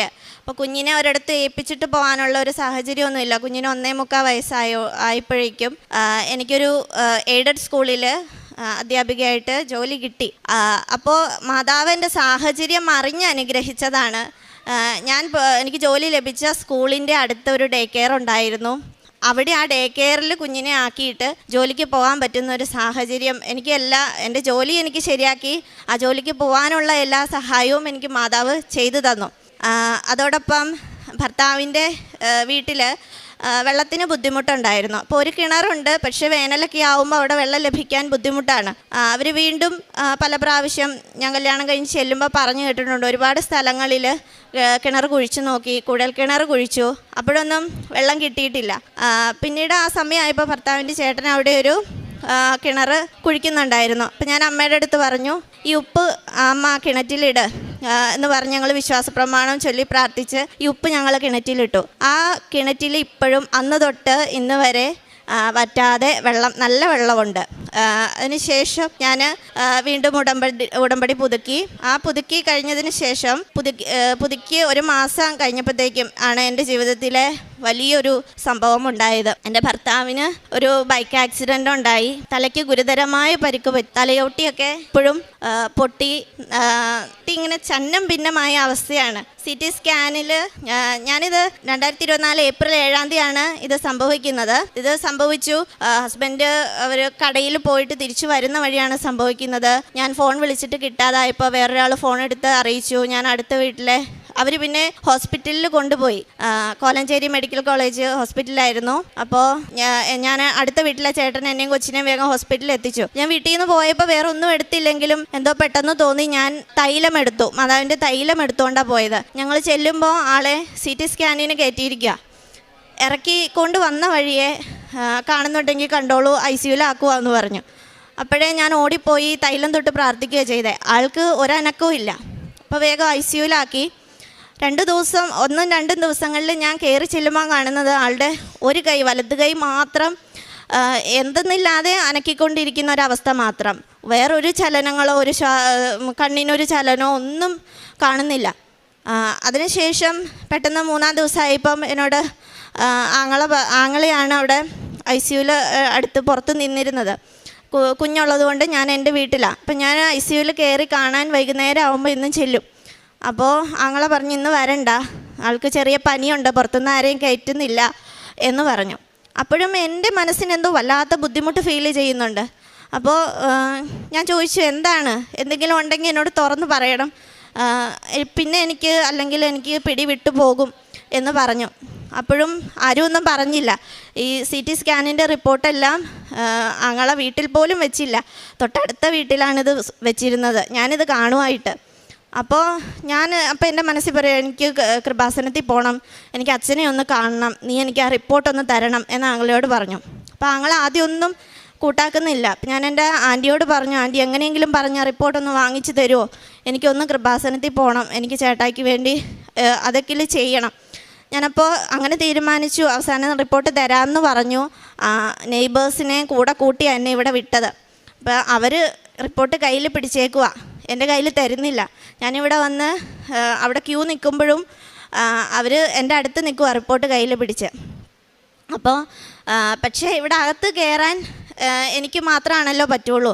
അപ്പോൾ ഇവിടെ എത്തിയപ്പോൾ എൻ്റെ കയ്യിൽ റിപ്പോർട്ട് തന്നു, ഞാൻ കയറി വന്നു. അപ്പോൾ ഇവിടെ വന്ന് ഞാൻ ഈ പേപ്പർ അടുക്കി ഇങ്ങനെ വെച്ചുകൊണ്ടിരുന്ന സമയത്താണ് ആളുടെ CT സ്കാനിൻ്റെ ഒരു ഫോട്ടോസ്റ്റാറ്റ് എടുത്തിട്ടുണ്ടായിരുന്നു, ഫോട്ടോ എടുത്ത് അച്ഛനെ കാണിക്കാൻ വേണ്ടിയിട്ട്. ഞാൻ അപ്പോഴാണ് അത് കാണുന്നത്. തലയോട്ടി അങ്ങനെ പൊട്ടിയിരിക്കുന്ന ഒരു ഇത് കണ്ടപ്പോൾ ഞാൻ ശരിക്കും അന്നേരം വിചാരിച്ചു ആളില്ല. അപ്പം ഞാൻ എല്ലാവരും എന്നെ പറ്റിക്കുവാണോ, എന്താ ദൈവമേ കാണുന്നേ. ഞാൻ അപ്പം കരയാൻ തുടങ്ങിയതാണ് ഇവിടെ മുട്ടുകുത്തി നിന്ന്. എനിക്ക് പള്ളിയിലേക്ക് കയറിയപ്പം തുടങ്ങി ഭയങ്കര തലവേദന അനുഭവപ്പെടുന്നുണ്ടായിരുന്നു. അപ്പോൾ ഞാനിവിടെ നിന്ന് ഒരുപാട് കരഞ്ഞു. അച്ഛനെ കാണുമ്പോഴും എല്ലാം ഞാൻ കരഞ്ഞുകൊണ്ട് നിൽക്കുക. ഈ കുരിശിൽ കിടക്കുന്ന ഈശോയുടെ രൂപത്തിലോട്ടാണ് എനിക്ക് നോക്കാൻ പറ്റുന്നുള്ളൂ. അതേ അവസ്ഥയാണല്ലോ ഇപ്പോൾ എൻ്റെ ഭർത്താവിനും എന്നൊക്കെ എനിക്ക് ചിന്ത. ഇത് ഞാൻ മാതാവിനോട് പ്രാർത്ഥിച്ചു. ഇതിനു മുമ്പ് ഞാനും ഹസ്ബൻഡും കൊച്ചുമാണ് ഇവിടെ വരാറ്. അപ്പം ഇനി ഒരിക്കലും ഞങ്ങൾ ഒരുമിച്ച് ഇവിടെ ഒരു വരവുണ്ടാവില്ലേ മാതാവേ, അതിന് നീ അനുഗ്രഹിക്കില്ലേ എന്ന് ചോദിച്ച് ഞാൻ പ്രാർത്ഥിച്ചു. അതിനുശേഷം അച്ഛനെ കണ്ടു. അച്ഛൻ കാശുരൂപമൊക്കെ തന്നു, പ്രാർത്ഥിച്ചു. ഇതൊക്കെ മാതാവിൻ്റെ അടുത്ത് കൊണ്ടുപോയി പ്രാർത്ഥിച്ച് ഇവിടുന്ന് ഞാൻ പള്ളിയിൽ നിന്ന് ഇറങ്ങി. ആ സ്റ്റെപ്പ് ഇറങ്ങിയത് എനിക്കുണ്ടായിരുന്ന ആ കഠിനമായ തലവേദന അപ്പം തന്നെ പോയി. അപ്പോൾ ഞാനിവിടുന്ന് ഇറങ്ങിയതേ ആങ്ങളെ വിളിച്ചു എങ്ങനെ ഉണ്ടെന്നറിയാൻ. അപ്പോൾ അത്രയും ദിവസം കുഴപ്പമില്ല, ഇത്രയും ദിവസത്തെ പോലെ തന്നെയാണ് എന്നൊരു മറുപടിയാണ് ഞാൻ കേട്ടിരുന്നത്. പക്ഷെ അന്ന് അവൻ്റെ സംസാരത്തിൽ നിന്ന് തന്നെ എനിക്ക് മനസ്സിലായി ഒരു സന്തോഷമുള്ള സ്വരം, നല്ല മാറ്റമുണ്ട്. അതിനുശേഷം പിന്നെ അങ്ങോട്ട് ഒരു തുള്ളി പോലും പിന്നോട്ട് പോയിട്ടില്ല, മുമ്പോട്ട് വളരെ വലിയ മാറ്റങ്ങളാണ് ഉണ്ടായത്. അപ്പം ഞാൻ എന്നും ICUവിൽ കയറി കാണുമ്പോൾ ആളുടെ ചെവിയിൽ വചനം പറഞ്ഞു കൊടുക്കും, പ്രാർത്ഥനകൾ ചൊല്ലിക്കൊടുക്കും. മൊബൈലിലായാലും അവരവിടെ റെക്കോർഡ് ചെയ്തത് നമ്മൾ കൊടുത്താൽ കേൾപ്പിച്ചു കൊടുക്കുമായിരുന്നു. കണ്ണ് തുറന്നത് 2 ആഴ്ചയ്ക്ക് ശേഷമാണ്. 2 ആഴ്ചയ്ക്ക് ഓളം വെൻറ്റിലേറ്ററിലായിരുന്നു. 2 ആഴ്ചയ്ക്ക് ശേഷമാണ് ഒരു കണ്ണ് തുറന്നത്. ഇടത് സൈഡിലാണ് തലയ്ക്ക് ഇടിച്ചത്. അപ്പോൾ ഇടത് കണ്ണ് അപ്പോഴും തുറന്നിട്ടില്ല. അതിനുശേഷം ഞാൻ ഇവിടെ വന്ന് അച്ഛനെ കണ്ട് ഞാൻ പോയി അന്ന് നേരെ വൈകുന്നേരം ഞാൻ പറഞ്ഞു എനിക്ക് ഇന്ന് എന്തായാലും ചേട്ടാടുത്തൊന്ന് കയറണം, എന്നെ സമ്മതിക്കണം എന്നൊക്കെ ഞങ്ങളോട് പറഞ്ഞപ്പോൾ ഞങ്ങൾ പറഞ്ഞു ഉള്ളിൽ കയറി കരയരുത്, എങ്കിൽ മാത്രം കയറ്റാമെന്ന് പറഞ്ഞു. ഞാൻ സമ്മതിച്ചു. അപ്പോഴും എനിക്ക് ഉറപ്പൊന്നുമില്ല ഞാൻ കരയാതിരിക്കില്ല എന്ന്.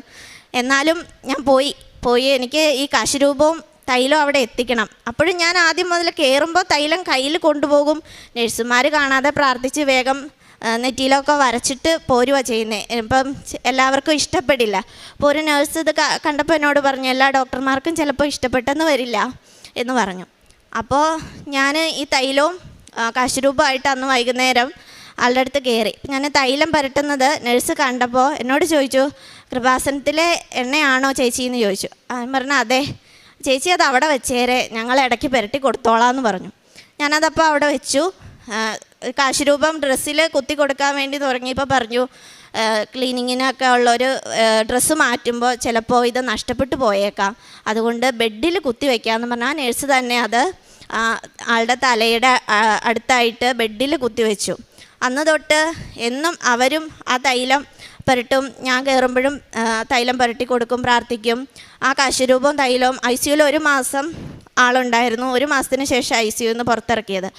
ആ ഹോസ്പിറ്റലായിരുന്ന ദിവസങ്ങളിലെല്ലാം ഈ തൈലവും ആ കാശുരൂപവും ഇന്നും കൂടെയുണ്ട്. അപ്പോൾ മാതാവ് എനിക്ക് എൻ്റെ ജീവിതത്തിൽ തന്ന ഏറ്റവും വലിയ അനുഗ്രഹം. ഞാൻ ഇവിടുന്ന് തിരിച്ചു പോകുമ്പോഴൊക്കെ വലിയ വിഷമത്തിലായിരുന്നു, ഇനി ഇങ്ങനൊരു വരവുണ്ടാവോ എന്ന്. അപ്പോൾ അന്നേ ഞാൻ പറഞ്ഞു എനിക്ക് ആളെ കൂട്ടി ഇവിടെ വന്ന് സാക്ഷ്യം പറയാൻ അമ്മ അനുവദിക്കണേ എന്ന്. അതിനമ്മ അനുവദിച്ചു. എനിക്ക് അതിലും വലിയ ഒരു അനുഗ്രഹം ഈ ജീവിതത്തിൽ കിട്ടാനില്ല. പിന്നീട് ആ സമയത്തൊന്നും എൻ്റെ ജോലി ലഭിച്ചെങ്കിലും അപ്പോയിൻമെൻറ്റ് പാസ്സായിരുന്നില്ല. എയ്ഡഡ് സ്കൂളാണ്. പക്ഷേ പുതുക്കലിന് ശേഷം ആ സമയത്ത് പുതുക്കി. അതിനുശേഷം എത്രയും വേഗം അപ്പോയിൻമെൻറ്റ് പാസ്സാക്കി തന്നു. പിന്നീട് എൻ്റെ ഏറ്റവും വലിയ ആഗ്രഹം ഒരു ഗവൺമെൻറ് ജോലി എന്നാണ്. എയ്ഡഡ് സ്കൂളിലാണെങ്കിലും PSC എക്സാമൊക്കെ എഴുതാറുണ്ട്.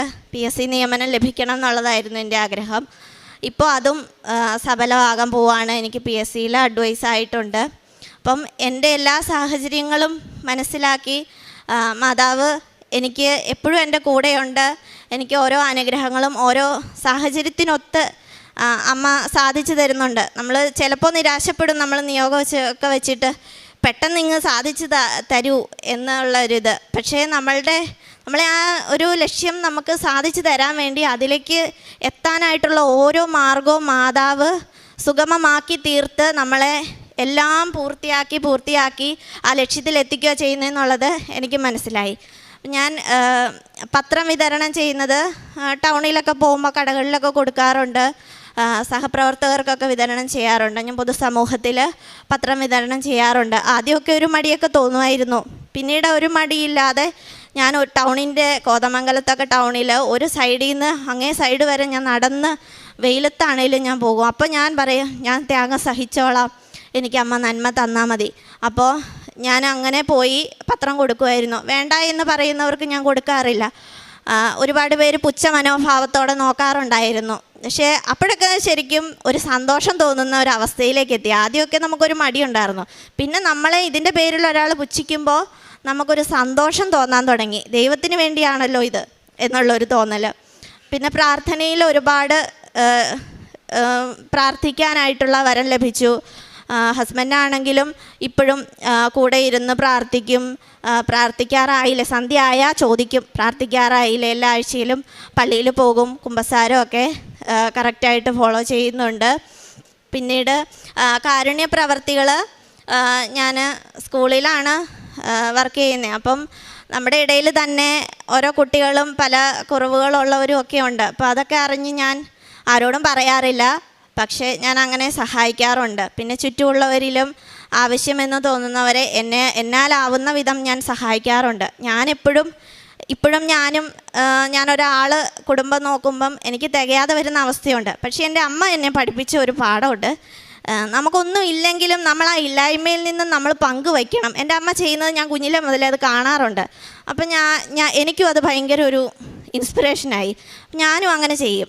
അപ്പോൾ അതിൽ നിന്ന് എനിക്ക് എൻ്റെ ജീവിതത്തിൽ നിന്ന് മനസ്സിലായി, നമുക്കില്ലാതെ വരുമ്പം ദൈവം നമ്മൾ പ്രതീക്ഷിക്കാത്ത സ്ഥലങ്ങളിൽ നിന്നാണ് നമുക്ക് സഹായം അയച്ചു തരുന്നത്. ഇപ്പോഴും എനിക്ക് ഒരുപാട് സഹായങ്ങൾ ഞാൻ പ്രതീക്ഷിക്കാത്തവരിൽ നിന്ന് എനിക്ക് സഹായങ്ങൾ എൻ്റെ ആവശ്യ നേരത്ത് എനിക്ക് എത്തിച്ചു തരുന്നുണ്ട് ദൈവം. അപ്പം ഞാൻ ഈ ഉടമ്പടിയിൽ നിന്നും പഠിച്ച വലിയൊരു പാഠം, നമ്മളിൽ നന്മയുണ്ടാവുക, നമ്മൾ മറ്റുള്ളവരെ ദ്രോഹിക്കാതിരിക്കുക, നമ്മുടെ കഴിവിനൊത്ത് മറ്റുള്ളവരെ സഹായിക്കുക. അതിൽ നിന്ന് ദൈവം നമ്മളെ ഒരുപാട് അനുഗ്രഹിക്കുമെന്ന് എനിക്ക് മനസ്സിലായി. എനിക്ക് ഈ വലിയ അനുഗ്രഹങ്ങൾ തന്ന മാതാവിനും ഈശോയ്ക്കും, പരിശുദ്ധ കൃപാസന മാതാവിനും ഈശോയ്ക്കും 1000 നന്ദി ഞാൻ പറയുന്നു. എൻ്റെ പേര് മേരി ബിനീഷ ഡിസൂസ. എൻ്റെ സ്വദേശം ചാലക്കുടിയിലെ കാടുകുറ്റിയിൽ നിന്നാണ് ഞാൻ വരുന്നത്. എൻ്റെ ഹസ്ബൻഡിൻ്റെ പേര് ഗോഡ്വിൻ റോഡ്രിക്സ്. അദ്ദേഹം പോളിടെക്നിക് അധ്യാപകനാണ്. എനിക്ക് 2 മക്കളാണുള്ളത്. മൂത്ത മകളുടെ പേര് ആഞ്ചനീന റോഡ്രിക്സ്, അവൾ 9ാം ക്ലാസ്സിൽ പഠിക്കുന്നു. മകൻ ആരോൺ റോഡ്രിക്സ്, അവൻ 7ാം ക്ലാസ്സിൽ പഠിക്കുന്നു. ഞാനിവിടെ ഉടമ്പടി ആദ്യമായി എടുക്കാൻ വന്നത് 2022 27-ാം തീയതി മെയ് മാസമായിരുന്നു. അന്ന് ഞാൻ 6 നിയോഗങ്ങൾ മാതാവിന് പത്രികയിൽ ഞാൻ എഴുതിയിരുന്നു. അന്ന് തൊട്ട് ഞാൻ മാതാവിനോട് കൂടുതലായി പ്രാർത്ഥിക്കാറുണ്ടായിരുന്നു. എൻ്റെ മനസ്സിലൊത്തിരി വിഷമങ്ങളും ഒക്കെ എൻ്റെ മനസ്സിലുണ്ടായിരുന്നു. ഞാനിവിടെ വന്ന് പ്രാർത്ഥിക്കുമ്പോൾ വളരെയധികം ആഗ്രഹത്തോടു കൂടിയായിരുന്നു ഞാനിവിടെ വന്നിരുന്നത്. ഞാൻ എന്നും രാവിലെ 5:30 എണീറ്റ് മാതാവിനോടുള്ള പ്രാർത്ഥന ഞാൻ പ്രാർത്ഥിക്കുമായിരുന്നു. ചില സമയങ്ങളിലൊക്കെ പ്രാർത്ഥന മുടങ്ങിപ്പോയിട്ടുണ്ട്. എന്നിരുന്നാലും ഞാൻ മാതാവിനോട് ക്ഷമ പറഞ്ഞ്, മാതാവ് എന്നോട് ക്ഷമിക്കണമേ എന്ന് പറഞ്ഞ് ഞാൻ ആ പ്രാർത്ഥന ആ ദിവസത്തിൽ രാത്രി ആവുന്നതിന് മുമ്പ് ഞാൻ ചെല്ലുമായിരുന്നു. എൻ്റെ 6 നിയോഗങ്ങളിൽ ആദ്യമായി നടന്ന നിയോഗം എന്ന് പറയുന്നത് എൻ്റെ വീടിൻ്റെ 2ാം നിലയുടെ പണിയായിരുന്നു. അതിൽ ആദ്യം കുറേ തടസ്സങ്ങളൊക്കെ ഉണ്ടായിരുന്നു. അത് തുടങ്ങുന്ന സമയത്ത് തന്നെ ഹസ്ബൻഡ് ലോണിന് എടുക്കാൻ വേണ്ടി പോകുന്ന സമയത്ത് അദ്ദേഹം സ്റ്റെപ്പ് ഇറങ്ങിയപ്പോൾ പെട്ടെന്ന് കാല് മടക്കി വീഴുകയുണ്ടായി. അദ്ദേഹത്തിന് നല്ല പരിക്ക് കാലിന് മുകളിൽ വന്നിട്ടുണ്ടായിരുന്നു. എന്നിരുന്നാലും ഞങ്ങളിവിടെ വന്ന് മാതാവിനോട് വീണ്ടും പ്രാർത്ഥിച്ചു. ഞങ്ങളുടെ തടസ്സങ്ങളെല്ലാം നീക്കി തരണമേ മാതാവേ എന്ന് പറഞ്ഞ് ഞങ്ങൾ ശക്തമായിട്ട് മാതാവിനോട് ഞങ്ങൾ പ്രാർത്ഥിച്ചു. അങ്ങനെ ഞങ്ങളുടെ വീട് പണി, 2ാം നിലയുടെ പണി വളരെ മനോഹരമായി തന്നെ പൂർത്തിയാക്കുവാൻ ഞങ്ങൾക്ക് സാധിച്ചു. പിന്നെ എൻ്റെ ആദ്യത്തെ നിയോഗം എന്ന് പറയുന്നത് എനിക്ക് ഗവൺമെൻറ് അല്ലെങ്കിൽ എയ്ഡഡ് സ്കൂളുകളിൽ ഒരു സ്ഥിര നിയമനം ലഭിക്കുക എന്നതായിരുന്നു. ഞാൻ വളരെ ആഗ്രഹിച്ച ഒരു ജോലിയാണ് ഗവൺമെൻറ് ജോലി. ഞാൻ BCom ബിരുദധാരിയാണ്. ഞാൻ എൻ്റെ വിവാഹത്തിന് ശേഷമാണ് ഞാൻ ഹിന്ദി TTC പഠിച്ചത്. പിന്നീട് എനിക്ക് മക്കളായതിനു ശേഷം പഠനം ഞാൻ തുടർന്നു. പിന്നീട് എനിക്ക് ജോലി ലഭിക്കുവാനായിട്ട് വേണ്ടി നമുക്ക് വിവിധ സ്കൂളുകളിൽ ഡെയിലി വേജസായിട്ട് ജോലിക്ക് പോകേണ്ട ആവശ്യമുണ്ടായിരുന്നു. അതിന് എനിക്ക് ജോലി പ്രവേശിക്കാനായിട്ട് വളരെയധികം ബുദ്ധിമുട്ടുകളുണ്ടായിരുന്നു. ഞാനിവിടെ കൃപാസന മാതാവിൻ്റെ അടുത്ത് വന്ന്, മാതാവേ എനിക്ക് ഡെയിലി വേജസായിട്ട് എവിടെയെങ്കിലും സ്കൂളുകളിലൊക്കെ വർക്ക് ചെയ്യാനായിട്ട് എന്നെ അനുവദിക്കണമേ എന്ന് പ്രാർത്ഥിച്ചു. ഞാനിവിടെ നിന്ന് പോയി കുറച്ച് ദിവസം കഴിഞ്ഞപ്പോഴേക്കും എന്നെ ഒരു സ്കൂളല്ല പല സ്കൂളുകളിൽ ഡെയിലി വേജസായിട്ട് പലവിധ സ്കൂളുകളിൽ നിന്ന് എന്നെ വിളിച്ചുകൊണ്ടിരുന്നു. എന്നിരുന്നാലും എൻ്റെ മനസ്സിലെ ആഗ്രഹം എന്ന് പറയുന്നത് ഒരു സ്ഥിര ജോലി എന്നതായിരുന്നു.